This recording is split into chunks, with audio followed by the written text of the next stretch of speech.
Hello. Welcome back to Luke Talks Palace. It is November. Crystal Palace are in the relegation zone, and I'm making a video I never ever imagined making whilst enjoying the summer break. It was lovely back in the summer. We were flying high, we were having fun, we were excited for our transfer window. And well, 3 months later, we're in the relegation zone. Welcome to the Crystal Palace roller coaster. As always, be sure to subscribe if you haven't already. Comment, like, let me know what you'd like to see more of on this YouTube channel, which is now specifically only Crystal Palace. This was the first time since I returned to the top flight where the Premier League season was starting and I had no fears of relegation. Oh, how much of a fool I was. Opposition fans were acting like the majority of the Palace fan base were demanding Europe and fully expecting European qualification. That is foolish. That wasn't the case at all, especially after seeing how much some of the clubs around us were spending. West Ham's, the Brightons, 200 mil, whatever. That's something we'll dive more into later. However, look, we were hopeful that maybe we could do something. We were hoping to be involved in a battle, but realistically, we were expecting a battle for the top half. The cut run was the most important thing for me at the start of this season. Also, why do opposition fans care if some Palace fans thought a Palace battle for Europe was on the cards?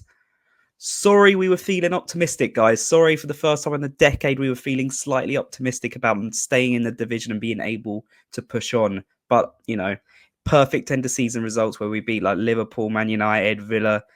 I do think it was safe to say once the transfer window slammed shut, hopes had diminished slightly, but there was always still some confidence that we could have a comfortable mid-table season. Why shouldn't we be able to?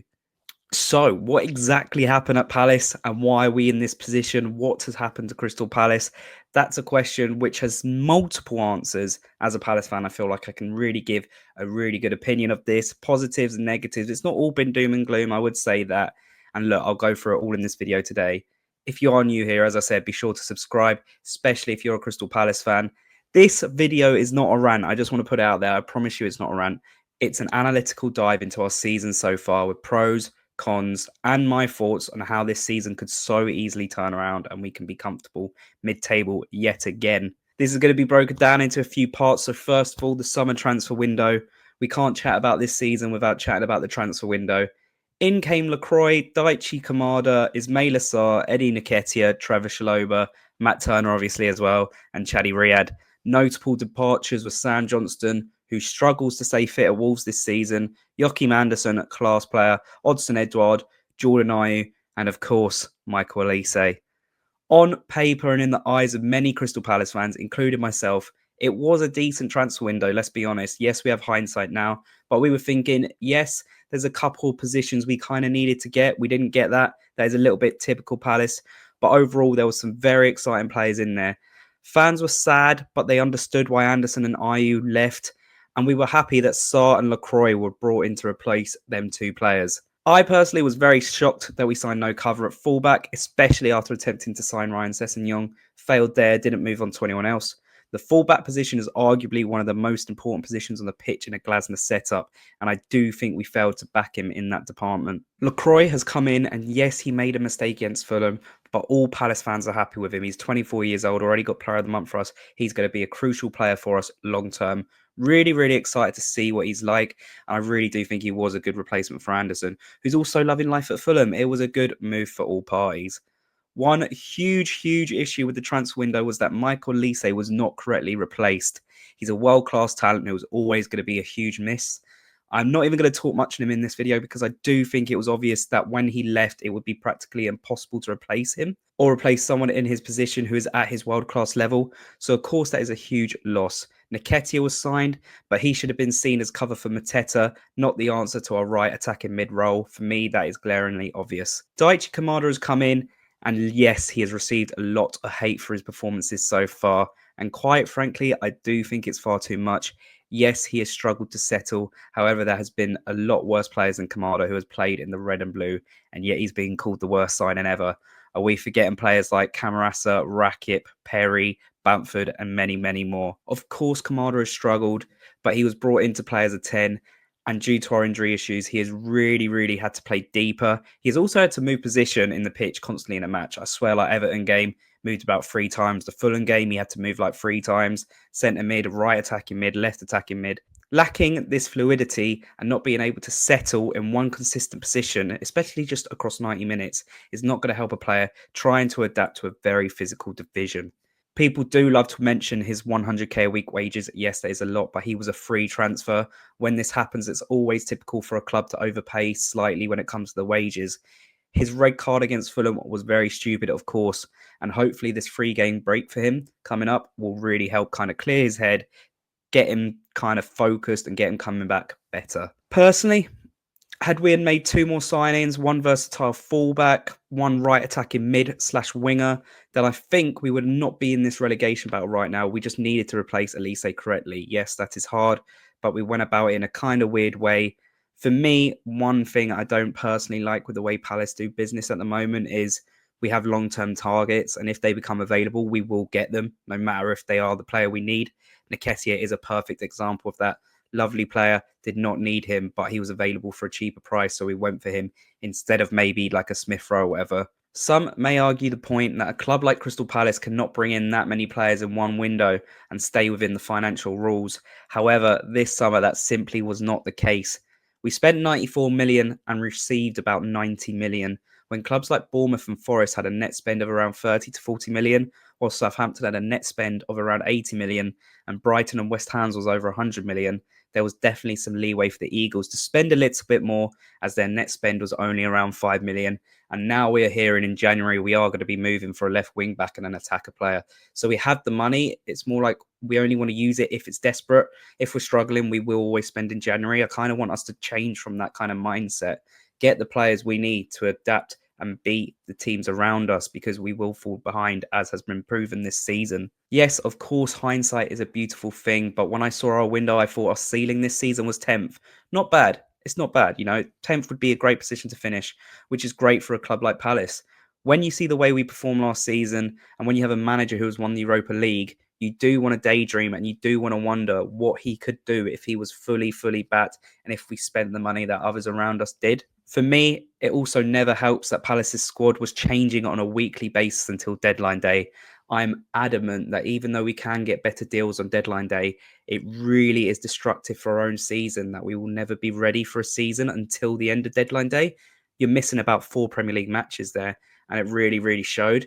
Constant changing of positions. Anderson going, huge loss. You have to adapt. You have to bring in new defenders. That is a big position to kind of thrust players in. 2 days later, they may have to come and play.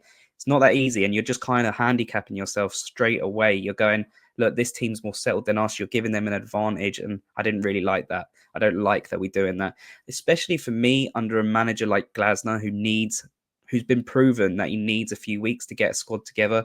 Literally last March when we had him, needed that kind of little pre-season break. We went off mid-season when we had an international break. Then we started clicking. Again this season, we were going to click a little bit. We beat Spurs, we beat Villa, drew to Wolves, and that was after a bit of time with a consistent squad. And then obviously it fell a bit apart there, but I will go into that later as well. When Elise was sold as well, we should have immediately had his replacement lined up. That took far too long for me.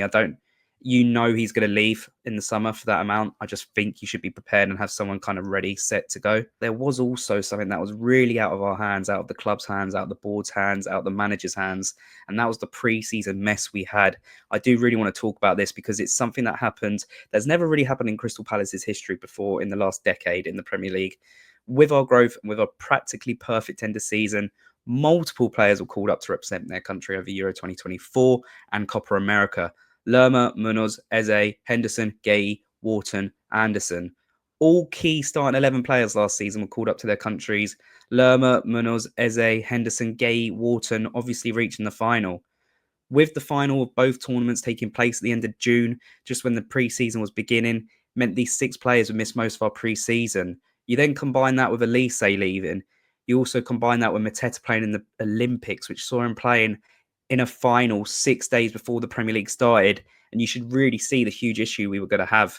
Again, it's something that we kind of maybe were a bit complacent about ourselves because we're so buzzing about that. But you see that is literally like 70% of your starting 11 miss pre-season under Glasner. That is crazy, That's just so hard to kind of adapt to for a club like Crystal Palace who aren't in that normally. Normally we get that pre-season, but we had changing 11s, we had players coming in and out, we had players not returning, coming back, not 100% fit. Wharton had an injury, Mateta was knackered, and fair enough, he was knackered. You know what I mean? Munoz, Lerma, and all 6 of these, by the way, went through final heartbreak as well. And a mindset in their head of losing, they had to pick themselves up, get back into the Premier League was always going to be hard. As I said, 9 players in our best starting 11 missed 3 quarters of pre-season, and then 2 of these left the club in the summer. As I said as well, Glasner did not set the world alight when he started at Palace last season. We drew to Luton, we lost to Bournemouth, we drew to Forest. We then had that mini pre-season and it got clicking. Glasner has a specific style and a strict fitness regime. Arguably, our best starting 11 had only been together a couple of weeks that pre-season, and this, in my opinion, was a much, much bigger issue than our transfer window. I just think the fact that as a squad, as a club like Palace, we just weren't capable of adapting to that straight away. And it did show, you know, the results at the start of the season were lacking intensity, which we weren't used to under Glasner. Obviously, the lack of our starting 11 missing pre-season leads me into kind of next segue of another answer as to why we have struggled this season. And that is injuries and squad depth. Wow, where do I go with this? Something no one could have predicted was the sheer amount of injuries we would have this season. It has been ridiculous. I think we've had the 4th most in the division, with the clubs mainly in the big 6 around us, so they can kind of adapt to that. Crystal Palace have had this the same amount of injuries. Wharton, Eze, Nketiah, Lerma, some of the notable names missing at the time of this recording. Also been injuries to Munoz. Academy players who are filling the bench haven't even been available, you know. And then you combine that with Chait Decore coming in and out of the squad. He's clearly not fully ready yet as well. Mateus Franca struggling to return. We have a very, very small squad because of all these injuries. The Fulham game emphasised this. Justin Devaney made his debut, and with 5 subs allowed in the Premier League and Palace filling the bench with kind of academy stars, we're falling behind. We're struggling to even hold on to draws or wins or try to get back into games as teams around us bring on experienced squad depth who have quality. They don't have to be amazing. They don't have to be perfect. They just need that experience, and they just need to be able to know what's going on in the Premier League in a very tough division.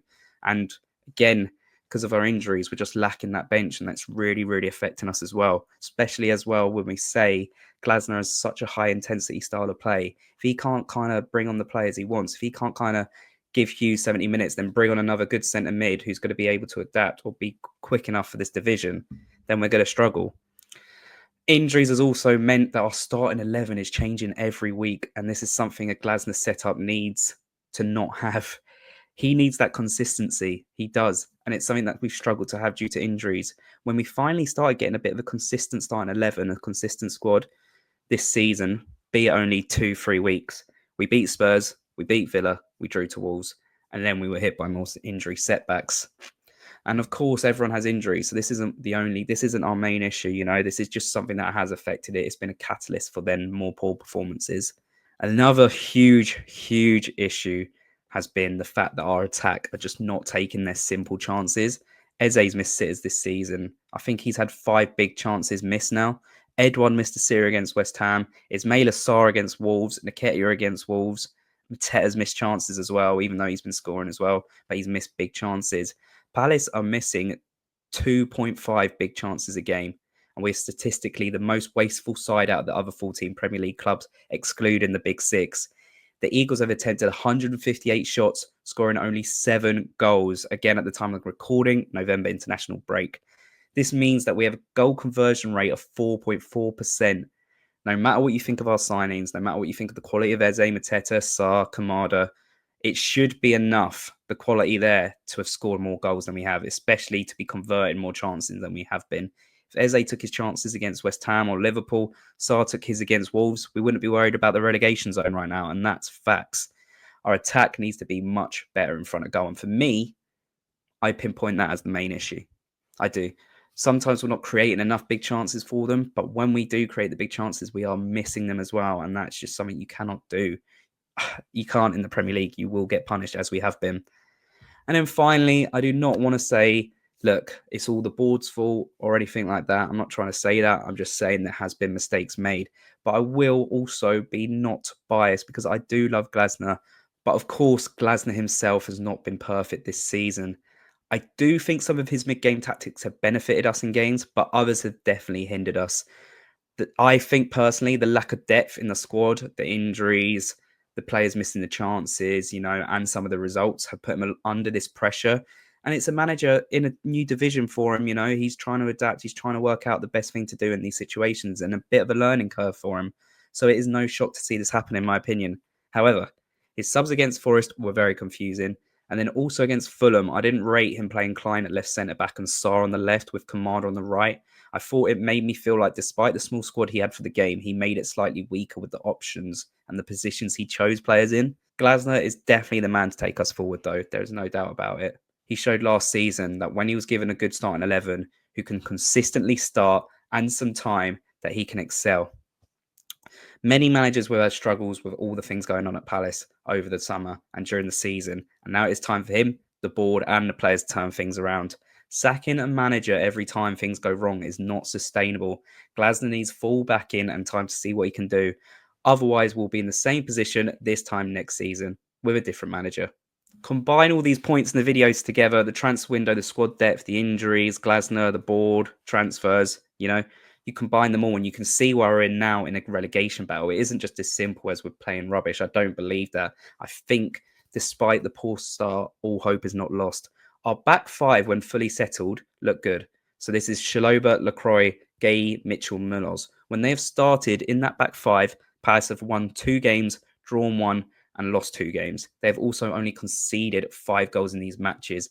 So when we don't change that back five, they've actually been conceding less goals, and they've looked solid.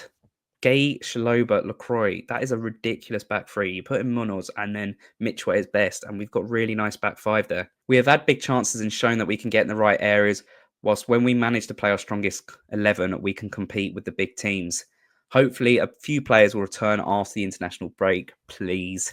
And hopefully we can get some consistency again. December is a huge month for us. It's a tough month for us with some huge fixtures. But the exciting thing about football is this is what we love. We love the festive period. No matter what, we will be there. Ipswich away, I will be seeing you there. Is what it is. Midweek, we'll see how it goes. Huge match. We also have a quarter-final match. Let's not forget. I know it's Arsenal away, but London Derby, about 5k in that away end. It's going to be ridiculous. And Glasner, we wanted a cut run, and he's given us a quarter-final at the first time of asking. We cannot complain with that. Anyways, I hope you have enjoyed this video. Please do let me know what other Palace content you would like to see. And if you've enjoyed, please do subscribe. Palace fans, let me know what you want to see. Let me know what you think of the season so far. And up the Palace. I will see you later.